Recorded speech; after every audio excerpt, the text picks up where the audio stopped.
اپنی رحمتیں اور برکتیں سمیٹ کر ہم سے الوداع ہو گیا، اور آج عالم اسلام کی متفقہ عید الفطر ہے۔ مسلمانوں نے اس گزشتہ مہینے میں پہلے سے بڑھ کر عبادات میں حصہ لیا، روزے رکھے، قرآن حکیم کی تلاوت کی، فرائض و نوافل کی اہمیت سمجھتے ہوئے یہ ساری عبادات ادا کی۔ دنیا بھر میں لوگوں نے اعتکاف جیسی عبادت بھی ادا کی۔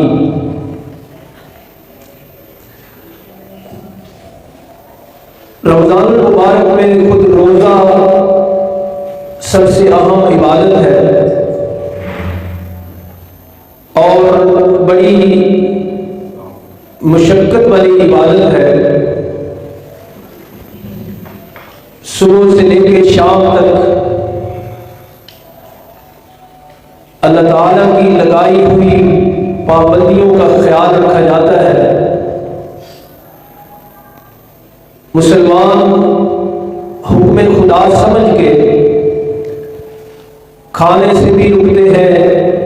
پینے سے بھی رکتے ہیں، اور خواہشات کی تکمیل سے بھی رکتے ہیں۔ رمضان المبارک کی یہ اہم عبادت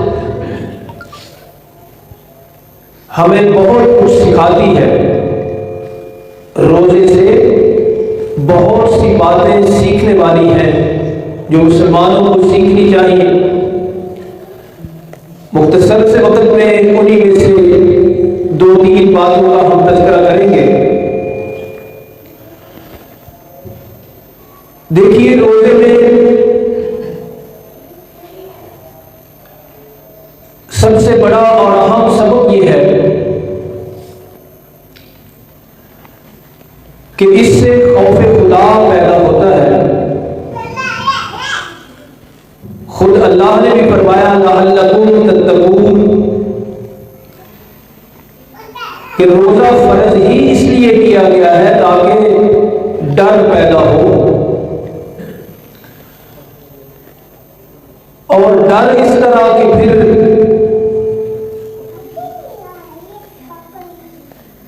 کوئی پاس نہیں ہوتا، کوئی دیکھنے والا بھی نہیں ہوتا،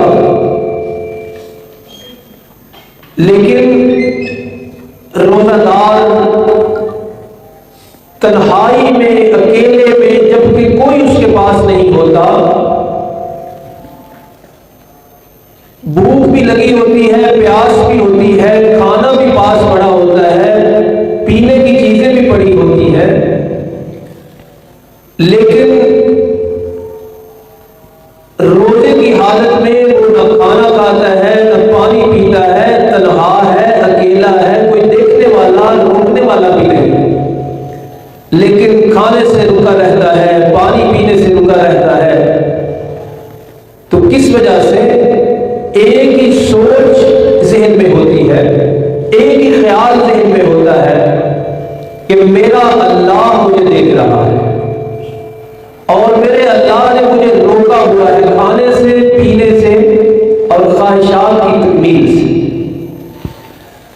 تو یہ پورے 30 دن یا 29 دن روز یہ سبق تازہ کیا جاتا ہے، ہر روز ذہن میں بٹھایا جاتا ہے کہ جب تک میرا روزہ ہے، کوئی مجھے دیکھے نہ دیکھے، کوئی پاس ہو یا نہ ہو، میں نے کھانا نہیں، پینا نہیں، کیوں کہ میرا اللہ مجھے دیکھ رہا ہے۔ تو یہ جو سبق ہے روزے سے، اسے حاصل بھی کرنا ہے، اسے سیکھنا بھی ہے، اور اسے پورے 11 مہینے لے کر بھی چلنا ہے۔ تو پہلا سبق جو روزے نے ہمیں سکھایا وہ اللہ کا خوف ہے۔ کتابوں میں پہلے وہ واقعہ آتا تھا، جن بچوں کو جن کو نہیں پتا میں دہرا دیتا ہوں کہ زمانۂ رسالت میں جب اللہ کے پیغمبر صلی اللہ علیہ وسلم نے اپنے صحابہ کی اس طرح تربیت فرمائی نا، خوف خدا ان کے دل میں بٹھایا، اور پھر صحابہ کے دور میں بھی یہ تربیت جاری و ساری رہی۔ اس وقت کا یہ واقعہ ہے، مختصر سا مشہور ہے کہ گھر میں بیٹھی ہوئی چار دیواری کے اندر ایک ماں اپنی بیٹی سے کہہ رہی تھی کہ دودھ میں پانی ملا دو، دودھ میں پانی ملا دو، کیونکہ ہم گھر میں ہیں، چار دیواری کے اندر ہیں، کوئی دیکھنے والا نہیں۔ تو یہ دور فاروقی کی بات ہے، خلافت عمر رضی اللہ عنہ کی بات ہے۔ تو بیٹی نے کہا کہ حضرت عمر رضی اللہ عنہ نے بطور خلیفہ اس بات سے منع کیا ہوا ہے کہ کوئی کسی قسم کی ملاوٹ نہیں کرنی چاہیے، اور یہ ملاوٹ اتنا جرم ہے، ملاوٹ کرنا اتنا جرم ہے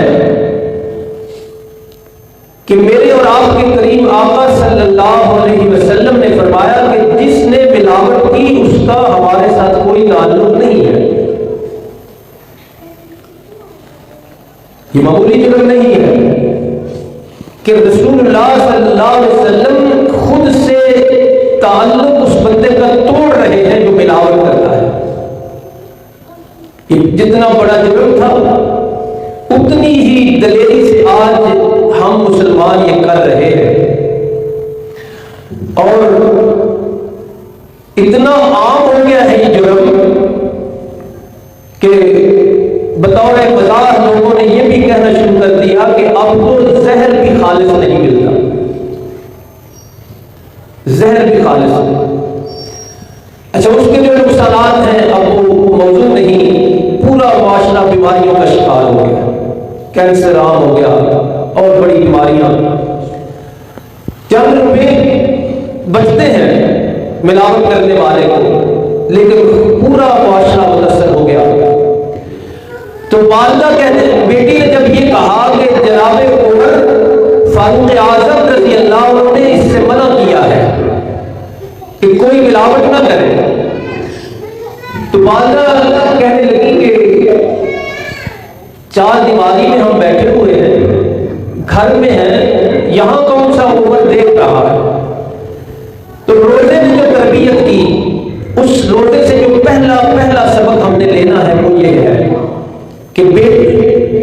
بیٹی نے آگے سے کہا کہ عمر نہیں دیکھ رہے تو اللہ تو دیکھ رہا ہے۔ یہ معمولی تربیت نہیں، بہت بڑی تربیت۔ تو پہلا سبق جو روزے کا مقصد اصلی بھی ہے، لعلکم تتقون، وہ یہی ہے کہ روزہ دار 30 دن پورا مہینہ روزانہ یہ پریکٹس کرتا ہے، مشق کرتا ہے کہ مجھے کوئی دیکھے یا نہ دیکھے، میں نے اللہ کے خوف سے، اللہ کے ڈر سے کھانے سے بھی رکنا ہے، پینے سے بھی رکنا ہے۔ تو اگر یہ سبق ہمیں مل گیا اور یہ پورے سال تک چلتا رہا تو سمجھیے کہ ہماری عبادت روزے والی اس میں ہم کامیاب ہو گئے۔ لیکن اگر اللہ کا خوف تنہائی اور مجلس میں اور لوگوں کے ساتھ معاملات میں لین دین کرنے میں نہیں آیا، ہمارے اندر خدا کا خوف نہیں آیا، تو سمجھے ہم نے پہلی جو اس سے لینے والی بات تھی وہی نہیں لی۔ تمہارا پہلا سبق جو روزے کا ہمیں ملتا ہے وہ یہ ہے کہ ہر وقت، ہر جگہ، ہر حالت میں اللہ کا خوف ہم پر غالب ہے۔ کیوں کہ اللہ تو دیکھ رہا ہے، وہ جو علیم بذات الصدور ہے، اس کے لیے پردہ ہونا نہ ہونا برابر ہے۔ دوسرا اہم سبق جو روزہ ہمیں دیتا ہے، اور اس کو بھی پورے معاشرے کے لیے ہونا چاہیے، وہ یہ ہے کہ روزہ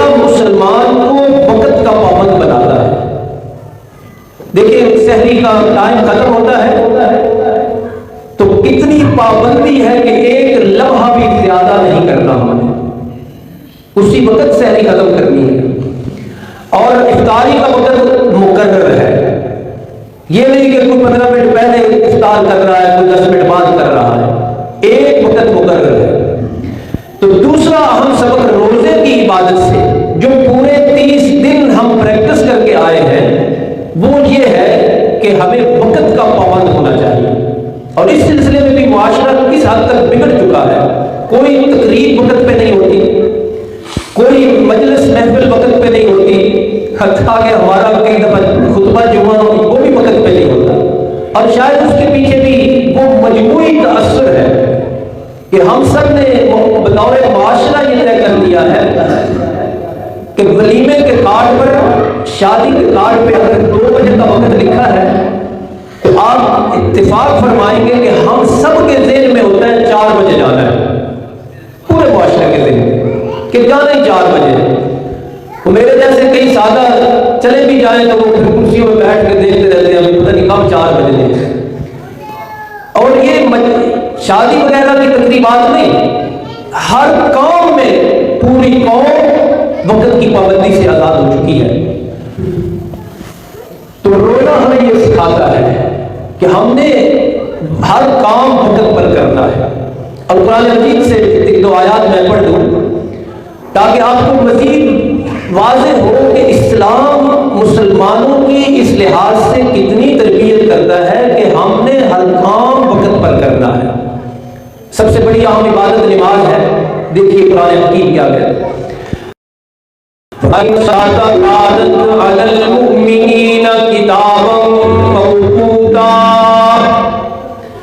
بلا شبہ نماز مسلمانوں پر، مومنوں پر فرض ہے وقت مقررہ کے ساتھ۔ آذان فجر طلوع ہونے سے 1 منٹ پہلے نہیں دی جا سکتی، وقت کا پابند بنایا۔ اور نماز فجر کا وقت ہونے سے پہلے ادا ہی نہیں ہوتی، اور پھر اس کا اختتامی وقت رکھا، آخری وقت بھی رکھا، اور فرمایا کہ جس نے ادا کرنی ہے وہ اس سے پہلے ادا کرے، آخری لمحہ گزرنے کے بعد وہ نماز ادا نہیں ہوگی، وہ کیا ہوگی؟ قضا ہوگی۔ تو نماز جیسی اہم عبادت سے بھی اللہ رب العالمین نے ہمیں پابند کیا کہ وقت کی پابندی کرنی ہے۔ رمضان المبارک کے بارے میں فرمایا شہر رمضان الذی انزل فیہ القرآن، کہ وقت کی پابندی اس سے بھی سیکھو کہ رمضان والی اہم عبادت روزہ، اس کے لیے بھی اللہ نے ایک مہینہ مقرر کیا ہے، اس مہینے کے علاوہ رمضان کے روزے نہیں ہیں، پابند کیا کہ اس مہینے تک پابند رہو، مہینہ شروع نہ ہو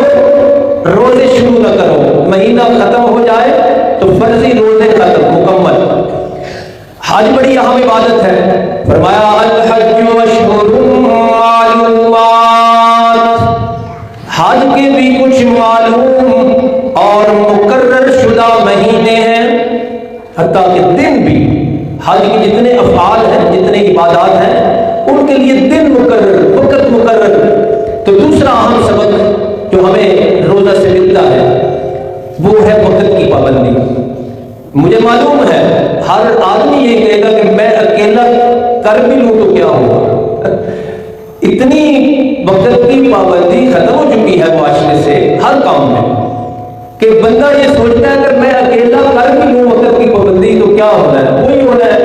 کہ سب سے پہلے جا کے کرسی پہ بیٹھ جاؤں گا تو بندے تو آئیں گے 4 بجے باقی۔ لیکن چینجنگ اسی سوچ کو چینج کرنے سے آنی ہے۔ جب ہر بندہ یہ طے کرے گا کہ رمضان کے روزے سے مجھے سبق ملا ہے کہ میں نے وقت کی پابندی کرنی ہے تو یہ چینجنگ آ جائے گی۔ نمازوں کے اوقات میں نے عرض کر دیے۔ اسی طرح رمضان المبارک کے روزے نے ایک سبق ہمیں یہ بھی سکھایا ہے، اور وہ ہے بھوک کا احساس، پیاس کا احساس۔ 30 دن ہر بندہ تقریباً عصر کے وقت تک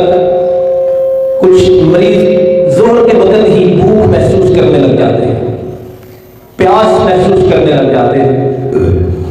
یہ جو بھوک کا احساس ہے، یہ جو پیاس کا احساس ہے، اس سے بھی ہمیں یہ سبق ملتا ہے۔ روزہ ہمیں سکھاتا ہے کہ ان لوگوں کا احساس بھی دل میں لاؤ جو واقعی بھوک کا سامنا کر رہے ہیں، جنہیں مسلسل بھوک کا سامنا ہے، ان لوگوں کا احساس بھی ذہن میں لاؤ، پیدا کرو، زندہ کرو، جن لوگوں کو مسلسل پیاس کا احساس ہے، یعنی ضرورت مند لوگ، غربا لوگ، ان کا احساس بھی پیدا کرتا ہے یہی رمضان المبارک کا روزہ۔ اللہ تعالیٰ ہمیں رمضان المبارک کے روزے سے اخذ کیے ہوئے، لیے ہوئے یہ اسباب پورے سال اور پوری زندگی ان پر عمل کرنے کی توفیق عطا فرمائے۔ وقت مقررہ پر ہی انشاءاللہ نماز شروع ہوگی۔ اس میں آپ کو معلوم ہے کہ نماز پہلے ہوتی ہے، خطبہ بعد میں ہوتا ہے، اور نماز کا مختصر طریقہ یہ ہے کہ نیت یہ کرنی ہے 2 رکعت نماز عید الفطر واجب 7 6 زائد تکبیروں میں، یہ بھی نیت میں رکھنا ہے۔ اور جب ہم شروع کریں گے اس میں نہ اذان ہے نہ تکبیر ہے، شریعت یہی ہے۔ ہر دفعہ میں اشارہ کرتا ہوں کہ شریعت یہی ہے کہ جس طرح اللہ اور اس کے پیغمبر نے فرمایا اسی طرح کرو۔ اب یہاں ہم نے اذان نہیں دی تو یہ فتویٰ تو نہیں لگتا نا کہ اذان بھی منکر ہے، ہم نے تکبیر بھی نہیں پڑھنی